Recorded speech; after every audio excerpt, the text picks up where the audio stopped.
My name is John Smith. I'm 28 years old and set to take over my dad's company later on. My family used to be pretty well off, up until my grandpa's generation. We were quite famous in our town, and my great-grandpa built a huge house on the biggest plot of land around. Our family operates large fishing boats, hiring captains to go out to sea. We wholesale the seafood they catch to souvenir shops at nearby airports and big inns. My family started fishing back in my grandpa's father's day, establishing Smith Seafood Co. to wholesale the catch. The sales have gone down quite a bit compared to the old days, but the fishing grounds our boats work in are famous for yielding really tasty seafood, so we still get a steady stream of orders from well-known inns and hotels. Thanks to that, even as young people drift away from fish and orders from the restaurant industry and airports decrease, the company is still getting by somehow. However, since our generation isn't as wealthy anymore, my mom didn't seem too keen on pushing me to take over the company. But my dad was different. I had enrolled in some college department without really knowing what I wanted to do, but I dropped out right away. As I drifted around attending vocational training, my dad suggested, "John, you don't seem cut out for working with lots of people, so the limited interactions on a boat might suit you better." At first, I thought there's no way I could hack it as a fisherman. I had less muscle than my dad, and I half-assed it even when I did join sports clubs. So I insisted, "That's impossible for me. I'm definitely not taking over." However, my dad told me to go out on a boat once, just to try it out. When I went out to sea on a small boat, I awakened to how fun and wonderful it was. The exhilaration of the boat speeding forward, cutting through the waves. Also, the sense of liberation that comes with working surrounded by nature. The feeling of connecting with others as you communicate with the friendly older guys, combining your strength to pull in the nets, teaching each other the best spots to catch high-value fish. More than anything, I realized that even if there's more danger to my life compared to working a normal company job doing assigned tasks on a computer all day, I'm more mentally healthy facing living creatures and nature like this. Ever since I was in school, I felt a suffocating sense of being trapped in the closed-off environment of classrooms, and the stifling feeling of living in fear of being criticized by teachers and classmates. Those were the stresses I felt up through college. The lack of that pressure may have been the #1 reason I decided to become a fisherman. Also, men of the sea tend to be good-natured, with very little need for pointless niceties, flattery, or sucking up to others. So I think this job is a good match for me, an honest guy who's bad at brown-nosing. I immediately re-enrolled in a school where I could quickly get certified to operate boats. I successfully got licensed and graduated. And now, as you can see, I'm working as a fisherman alongside my dad. After I started working, my dad said this job isn't easy, then proceeded to strictly train me without holding back. And at the end of each workday, in contrast to his demon-like shouts while working, he'd always tell me in a calm voice, "Good work today. Keep it up." Looking at my dad's tanned muscular arms and legs and back, it's like I can imagine all the hardship he's been through. On the boat, I'd watch my dad's back as I diligently followed what he taught me and applied myself to my duties on board. Since I was starting from zero, not knowing anything beyond the basics of operating a boat, at first I kept getting yelled at with things like, "What are you doing, you spineless wimp?" and "Hey, you're gonna get hurt doing that. Don't let your guard down, idiot." But that's to be expected. Even veteran fishermen with years of experience sometimes unexpectedly fall off the boat or get in accidents with rope winding machines and lose their lives. My dad had witnessed the gruesome state of many guys who met with accidents. Because of that, he felt strongly about never letting that happen to me, his son. After getting worked to the bone by my old man and deciding to take over as a fisherman, it took a few years before he stopped yelling at me so much.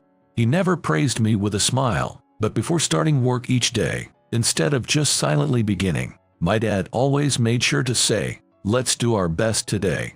Among fishermen in rural areas, there are a lot of tough, old-school patriarchal types who assume things without needing to say them. But my dad always properly greeted me, even though I was family. That became a ritual that pumped me up as my day began. I secretly looked up to my dad for never failing to address me as a fellow worker, not getting all high and mighty just because we're family. And now, I'm grateful that he quickly saw this path was right for me and told me to pursue it. However, my dad has this troubling quirk.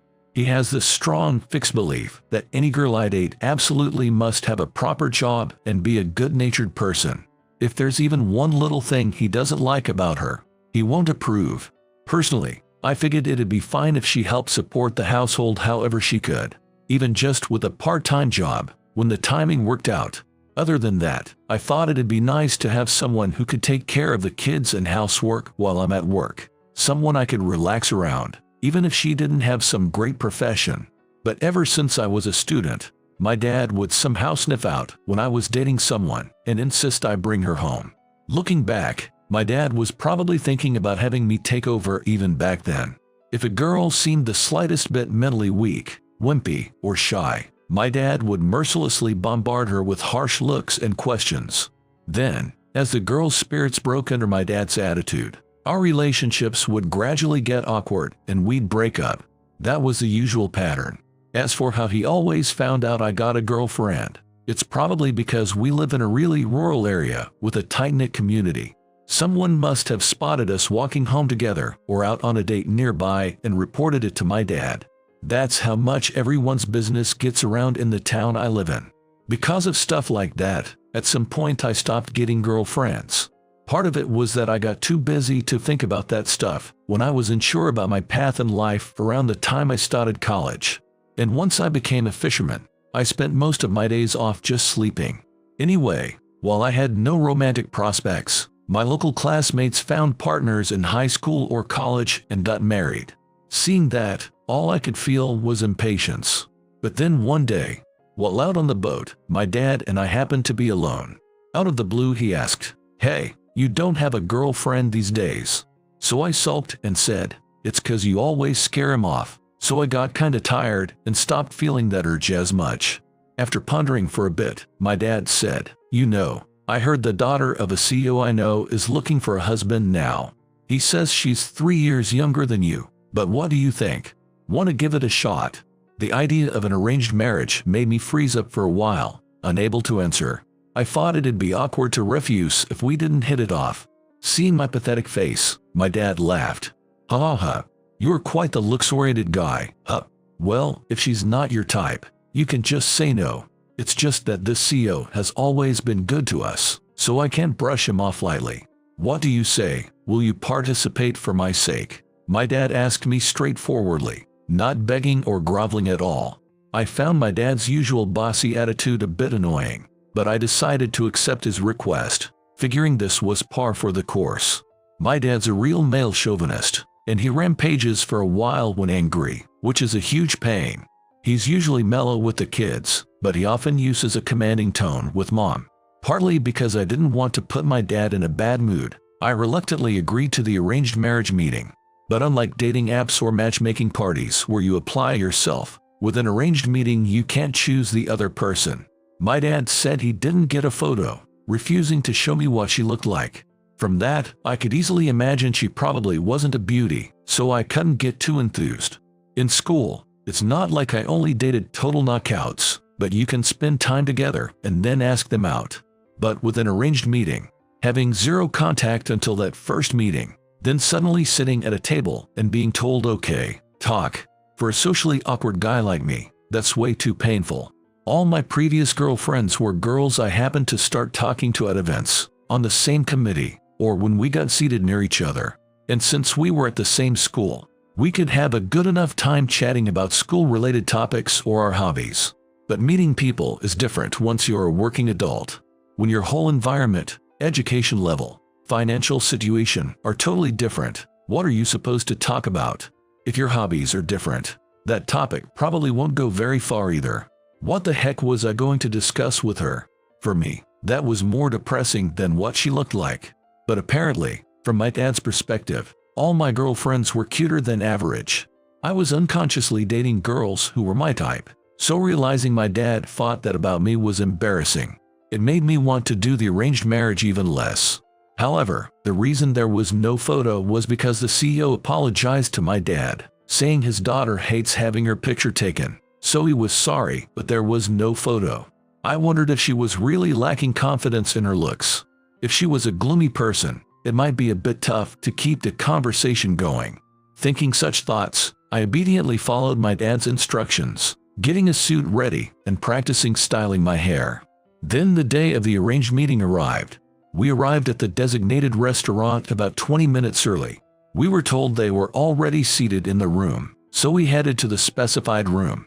I slid open the door, saying sorry to keep you waiting as I entered. Then my dad and I saw her in frozen shock.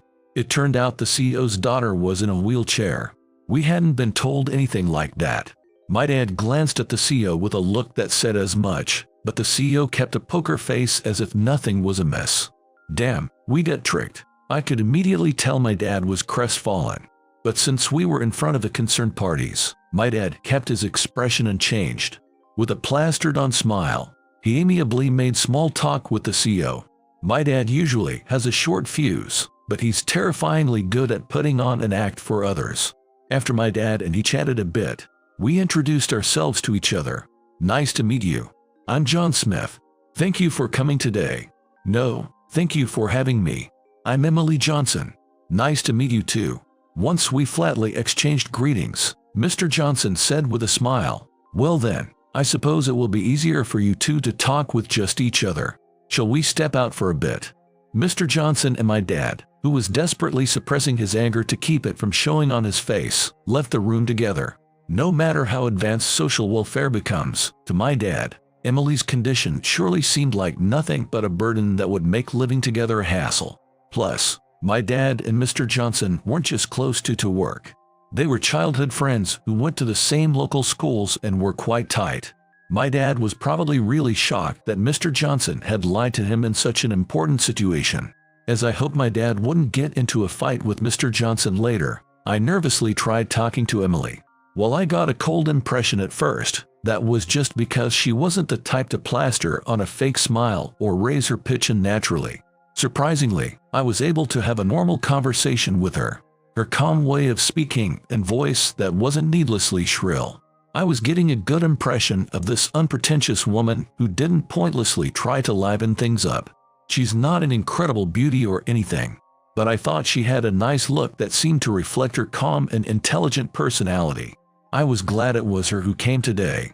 If it was someone way out of my league, all sparkly and glamorous, I'd have to worry too much about how I come across. Plus, with someone like that, I wouldn't feel like I could be myself. It's not hard to imagine how, in my rush to come up with clever topics to discuss, things could get weird. But with her, there was no forced attempt to appeal to men in her speech, mannerisms, or attire. So despite it being our first conversation, I was able to talk with her without any nervousness, as if we'd met before. Whether I'd develop romantic feelings for her, there's no way I could know at this point. But I was silently relieved that today's meeting seemed like it would end on a fairly pleasant note. After chatting about each other for a while, Emily's expression suddenly clouded over. It seems my father didn't tell you about my legs until today. I'm truly sorry about that. Apparently my father is really hung up on my disability. So he figured that the number of men who'd accept me would be limited, and he wanted to marry me off to some decent guy soon. But I never imagined he'd keep quiet about my legs until the day of the meeting. It'd be a real hassle for you if this arranged marriage gets forced through as is, right? So with our fathers ask how you want to proceed, please feel free to turn me down, she told me. However, even though I was certainly surprised at first, I said I wouldn't reject an arranged marriage just because she was in a wheelchair. But rather than looking relieved, Emily's expression remained gloomy. Maybe she just doesn't like me all that much. Seeing Emily's candid reaction, I felt dejected. But after this, Emily would go on to reveal a shocking truth. Hearing it, I finally understood the real reason she had seemed somehow apologetic this whole time. A short while after hearing what was really on Emily's mind, my dad and Mr. Johnson, who looked a bit troubled, returned to the room. Then Mr. Johnson said, "John, thanks for coming today. Seems like my daughter had a good time chatting with you, so that's a relief. Well then, I'll be in touch." My dad then barked at me, "Hey, let's go," and dragged me out of the room by the arm. My dad pulled me along by the arm wordlessly, and seeing how Mr. Johnson looked when he came into the room, it was clear as day that there had been some sort of confrontation. As expected, my dad was fuming. For him to set you up with his daughter without telling me something so important. I never knew he was such a dishonest bastard. If you're gonna take over our company, I was planning to have your wife help out with the business too. And now this, with her legs. How can the wife of our company's next CEO be someone who can't walk? With her condition, forget about work. She probably can't even handle child rearing or housework properly. Plus, having a wife like that would disgrace our family name, he shouted. Usually, to avoid throwing fuel on the fire of my dad's anger, I might have said stuff like now, and come up with some plausible reason to get him to accept something someone just couldn't bring themselves to mention. But this time was different. Why should she have to hear such awful things said about her just because she can't use her legs? I was really put off by my dad's comments, which were nothing but prejudice. And because I knew about her anguish and true feelings, my dad's words were all the more unforgivable. If anyone's a disgrace, it's you. Saying stuff like that is what's truly disgraceful. I mean, it's not like she's gonna be unable to walk for life. Then, when I told him that she didn't actually lose the function of her legs or become unable to walk because something was wrong with her brain or nerves, my dad's eyes went wide. What? He stammered, freezing up. I then started recounting what Emily had told me. First off, Emily's legs hadn't suffered any severe damage, and it wasn't some issue with her brain or nerves that made her unable to move them. When I explained that Emily had simply become unable to walk because of a mental state called dissociation brought on by the buildup of intense stress, my dad still regarded her with suspicion, saying, "How is that even possible? Isn't she just lying that she'll recover someday because she wants you as her partner?" So I yelled, "Enough already." Then I told my dad about how Emily had been swallowed up by such deep darkness. And the reason why. Emily said that ever since she was young, she had been troubled by the subtle differences in how her male and female peers treated her based on her looks. At first, she figured if she was open about those feelings, the people around her would understand. So she confided in her mother and friends about how she wasn't pretty, how her face wasn't distinctive enough to be called stunning, but definitely couldn't be called cute even to be polite, how this made her feel bad, how she hated her own face. But her friends just said that's not true with a troubled look. And her mom gave a response that showed zero understanding of Emily's concerns, saying there are people with way more distinctive faces out there. Even folks like that live cheerfully, so you should find fun things to enjoy besides your looks, or improve your abilities, and take pleasure in life that way. At the time, Emily didn't know of any solution besides makeup. She had no choice but to live while trying not to dwell on her complexes about her face, telling herself she was still just in middle school, which later changed to she was just in high school. And because she always tried to seem bright and approachable, everyone liked her at school and at her part-time job. But then Emily started noticing a troubling change in herself. She started to feel that there is no reward for all her hard work. She naturally started thinking more and more that she couldn't keep living each day like this. People would tell her that her bright, hard-working personality made her fun to be around, that she lifted their spirits. But no one accepted her when she was feeling down. Her true self was someone who was troubled by the tiny differences in how her peers and seniors treated her due to her facial features, who felt gloomy over it. She was becoming unable to accept her real self like that because of those around her. Emily gradually felt more and more cornered by that situation. When she stood in front of the mirror, she saw her own plain face with not a single part she liked. You can judge someone just by their looks. There may be folks who aren't beauties, but plenty of them are married or have significant others. And surely there are many who live happily and joyfully. But she had never been the object of anyone's romantic interest. And she knew that most of the boys around her were dating girls with either average faces or faces that looked properly cute with makeup. Plus, her natural personality was not very talkative, rarely making small talk. She didn't have much cutesy charm, instead having a rather simple, no-frills character. Maybe because of that, she apparently gave the impression of being hard to approach. So even when she wanted a romantic relationship, it was difficult to make it happen. Also, when Emily saw her male friends and co-workers speaking poorly of her other non-beautiful female friends, letting their true feelings slip with comments like dating her would be a bit. You know, she realized that's how men really felt deep down. And at her part-time job, Seniors who only acted kindly to the girls they liked would treat her brusquely. One even said right to her face, "Ah, if only there was a pretty girl here." Because of that, Emily started to feel like she shouldn't even be there, and it gradually became painful for her to face people. As she accumulated such experiences, Emily fell into a deep distrust of people, and thoughts like these started crossing her mind. Even if plain-looking people get married or date someone because of their great personality, won't they no longer be needed as soon as an equally nice but beautiful person who's more their partner's type shows up? If anything, won't an unattractive person getting married and having kids just make the child suffer the same painful experiences they did? Dwelling on such self-negating thoughts, Emily slowly became frightened of having her face seen by others outside. She couldn't work outside anymore. Eventually, she couldn't even ride the train. What really pushed Emily over the edge as she sank into this distrust of people was those closest to her. Her parents, who were of the baby boomer generation, and her classmates kept pestering her relentlessly. "Date someone. Aren't you looking for a husband?"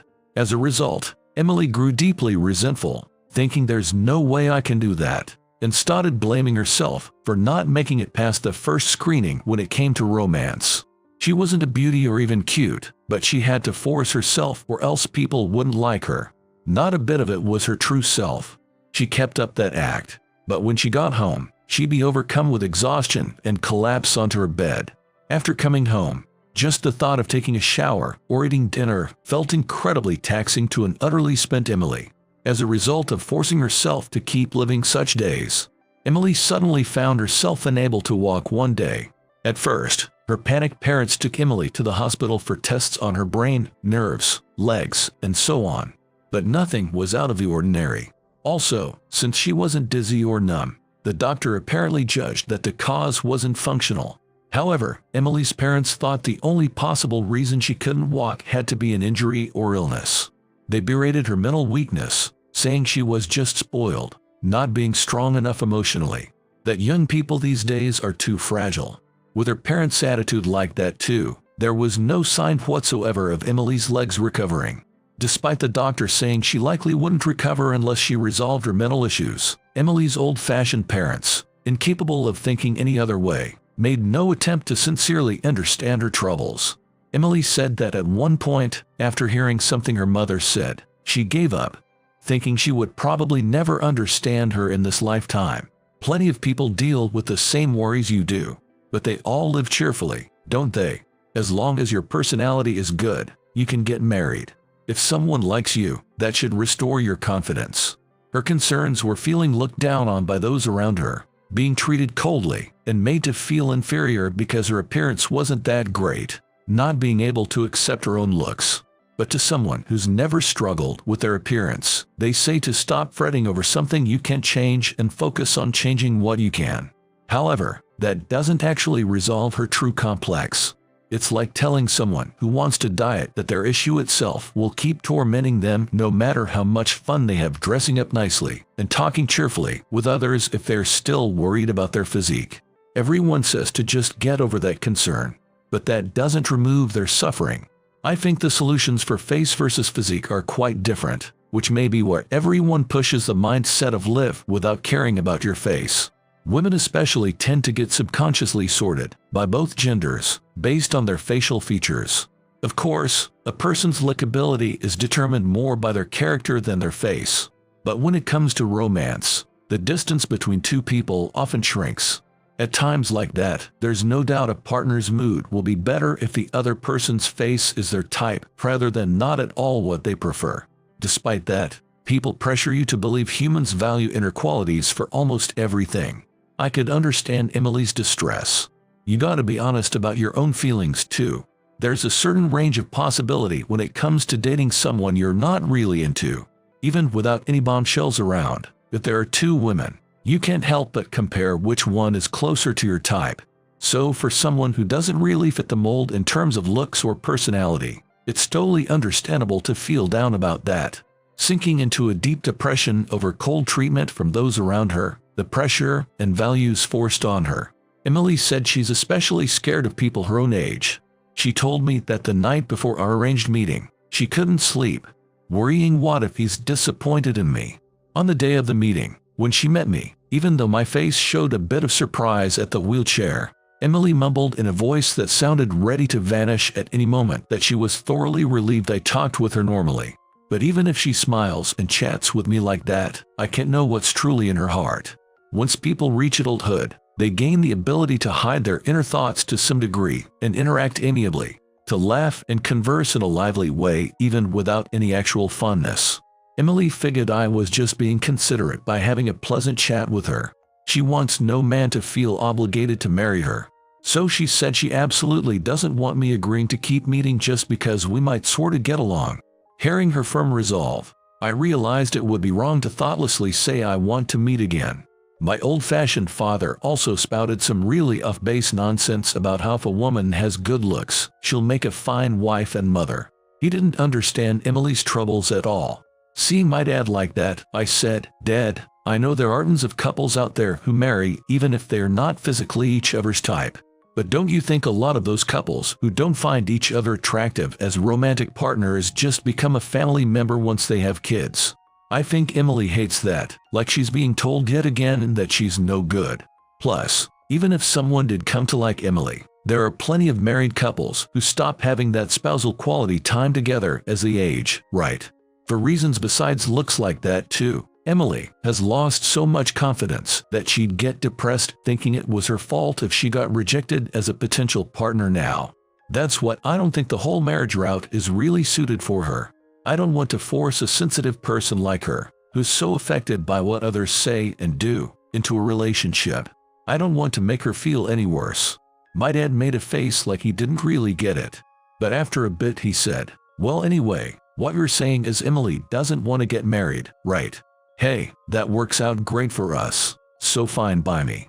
Hearing that, I secretly gave up on ever having this kind of conversation with him again. A little while later, I got a call from Mr. Johnson to confirm whether I wanted to proceed with the arranged marriage meetings with Emily. I asked Mr. Johnson to let me speak to Emily directly, as I wanted to convey my true feelings to her accurately, word for word. Mr. Johnson seemed taken aback for a moment, but he quickly understood and agreed. Then Emily answered the phone with a slightly gloomy hello. I said to her, "Emily, I genuinely want to try talking with you again. I'm not saying we have to force a romantic relationship, but when I was chatting with you, I felt I could talk about whatever I wanted to, naturally, without getting tense or worked up. I don't think you come across people like that very often. Even just as friends or occasional coffee buddies, would you be willing to meet up with me from time to time?" After saying that, Emily was silent for a while, but then she said, "I see. If that's the case, it might be okay, agreeing to see me on occasion." When I told my dad about it, he said stuff like, "What are you doing? Taking it so easy at your age? Why don't you hurry up and show me a grandkid already?" But I won't give in to my dad's heartless comments anymore. I was firmly resolved to live my life the way I want to. It's not that I've sworn off romance for life or anything. I just figured that for now, I'd enjoy the company of this person I met by chance. I kept interacting with Emily simply as one human to another. And as I met and talked with her, I was reminded that being around Emily really does put me at ease. I'm not sure if I should call this a merely drinking buddy type of relationship or a friendship. It doesn't quite feel casual enough to be friendship, but then again, it doesn't seem like that shallow of a bond considering she confided in me about her deep troubles. But the time I spend talking with her is a nice change of pace, and she no longer has that gloomy look on her face like when we first met. I think that's surely because she doesn't have to be on guard as a potential romantic partner anymore. In this world, there's still a deeply entrenched mindset that, as a basic human instinct, getting married and having kids is more important than anything. I do think that's a natural perspective to have as a human species, but life isn't only about that. As human beings, we have the freedom of choice, and I believe that shouldn't be infringed upon by anyone's version of what's right. She and I have continued meeting regularly since then, without progressing into a romantic relationship. And while Mr. Johnson seems dissatisfied, after seeing the clear change in our demeanors, he's stopped nagging us about marriage as persistently as before. My dad is still annoyingly persistent, asking if I'm not gonna date other women and whatnot. But I just dodged the question, saying if I meet someone good someday, sure. As for Emily's legs, Incredibly, she's having more and more days where she can pull herself up to stand for a bit. That prompted her to tell her true feelings to her parents. She said she was finally able to express that her concerns wouldn't fade just by dating or marrying someone. I don't know if that struggle got through to her parents, being from a different generation, but apparently they just told her they understood. And since then, it seems the two of them have completely stopped saying things to Emily, like if you get married, or if you find someone who likes you. I hope she's been freed from repaying, even just a little. Remembering how sad Emily looked as she spoke her true feelings, I couldn't help but wish for her future to get even a bit brighter from here on. Going forward, I want to keep sharing moments where she and I can talk without reserve.